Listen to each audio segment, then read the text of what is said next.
ایک صبح آپ آنکھ کھولتے ہیں تو سب کچھ بدل چکا ہوتا ہے۔ مدینہ کی گلیوں میں سناٹا ہے اور ایک نام جو اب تک ہمیشہ سایہ تھا، محمد صلی اللہ علیہ وسلم، اب اس دنیا سے رخصت ہو چکے ہیں۔ امت کا دل صدمے میں ہے اور حضرت عمر رضی اللہ عنہ تلوار لے کر کہتے ہیں کہ جو کوئی یہ کہے گا کہ رسول اللہ صلی اللہ علیہ وسلم وفات پا گیا، اسے میں قتل کر دوں گا۔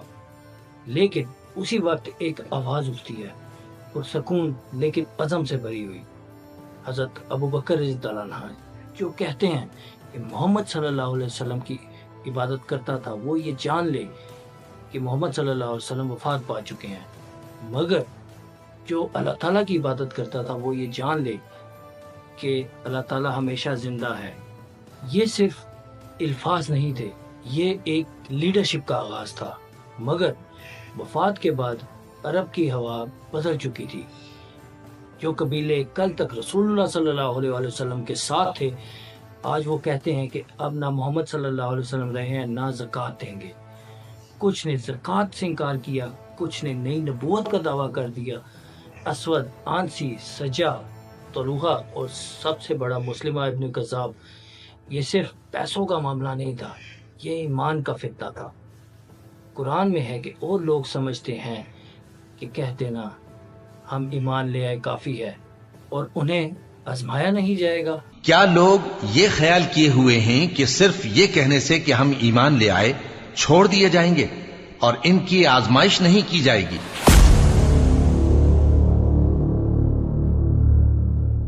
حضرت ابو بکر رضی اللہ عنہ کے سامنے 3 عظیم دشمن تھے۔ پہلا، زکوٰۃ سے انکار کرنے والے جو اسلام کی مالی بنیاد کو توڑنا چاہتے تھے، جبکہ دوسرا، جھوٹے پیغمبر جو دین کو، عقیدے کو بگاڑنے نکلے تھے، اور تیسرا، رومن اور پرشین سپر پاورز جو اسلام کی کمزوری کا فائدہ اٹھانا چاہتے تھے۔ حضرت عمر رضی اللہ عنہ جیسے عظیم سوچنے والے صحابہ نے کہا کہ ایک وقت میں ان سب سے لڑنا ناممکن ہے، لیکن ابو بکر رضی اللہ عنہ کا جواب تاریخ میں گونجتا ہے، اگر وہ لوگ مجھے ایک اونٹ کی رسی بھی دینے سے انکار کریں گے جو وہ رسول اللہ صلی اللہ علیہ وسلم کو دیتے تھے، تو میں ان سے جہاد کروں گا۔ یہ صرف طاقت کا جوش نہیں تھا، یہ یقین تھا کہ دین کوئی مال نہیں جو ہر شخص اپنے حساب سے بدل دے۔ اور پھر اسامہ بن زید رضی اللہ عنہ، جو کہ صرف 18 سال کے تھے، جن کے سر پر رسول اللہ صلی اللہ علیہ وسلم نے اپنے ہاتھ سے فوج کی سرداری دی تھی، انہیں ابو بکر رضی اللہ عنہ نے رومن امپائر کے خلاف روانہ کیا۔ لوگوں نے کہا کہ مدینہ کمزور ہو رہا ہے، روکو، مگر ابو بکر رضی اللہ عنہ نے کہا کہ میں وہ فوج واپس نہیں بلاتا جسے رسول اللہ صلی اللہ علیہ وسلم نے بھیجا ہو۔ یا یہ جنون تھا؟ نہیں، یہ وفاداری تھی، سنت کی پابندی تھی۔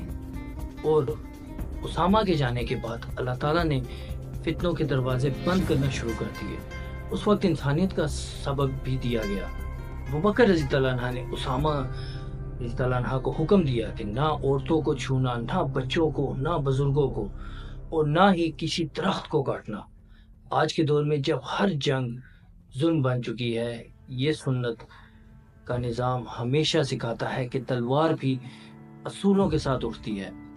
لیکن مسلمہ بن کذاب کا فتنہ سب سے بڑا تھا۔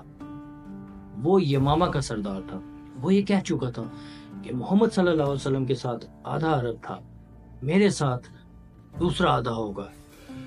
جنگ یمامہ شروع ہوئی، حضرت خالد بن ولید رضی اللہ عنہ نے کمانڈ سنبھالی۔ وہ فوج جس میں حضرت ابو حذیفہ رضی اللہ عنہ، سلیم مولا ابی حذیفہ، زید بن حطاب اور مزید قاری صحابہ شہید ہوئے۔ قرآن کے قاری، اسلام کے دل کے سپاہی، یمامہ کے میدان میں لاکھوں پتھر اور جھوٹے پیغمبروں کی لاش نے ثابت کیا کہ حق اور باطل میں سمجھوتا کبھی ممکن نہیں۔ مسلمہ بن کذاب کی موت سے صرف جنگ نہیں جیتی گئی، اسلام کی اصلی صورت کو محفوظ کیا گیا۔ حضرت عمر رضی اللہ عنہ نے کہا کہ باغیوں کو وقت دو، مگر ابو بکر رضی اللہ عنہ نے کہا کہ اسلام کی بنیاد پر کوئی قیمت یا سمجھوتا نہیں ہوگا۔ یہ وہی جنگ تھی جس کے بعد حضرت زید بن ثابت کو قرآن ایک کتاب میں جمع کرنے کا حکم دیا گیا۔ ابو بکر رضی اللہ عنہ نے یہ کام شروع کرایا۔ اگر ان کا یہ عزم نہ ہوتا تو آج قرآن کئی ٹکڑوں میں ہوتا۔ اللہ نہ کرے۔ حضرت ابو بکر رضی اللہ عنہ صرف ایک حکمران نہیں، ایک مجاہد تھے، ایک محافظ تھے جنہوں نے اسلام کو محفوظ کیا۔ ان کا دور صرف جنگوں کا نہیں، عقیدے کی شناخت کا دور تھا۔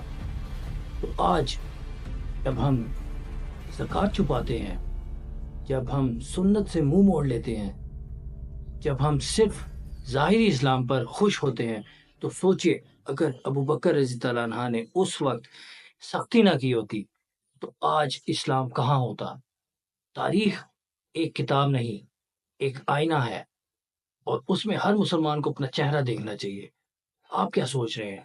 کیا ہم بھی اپنے ایمان کی حفاظت کر رہے ہیں یا صرف گفتگو میں اسے زندہ رکھے ہوئے ہیں؟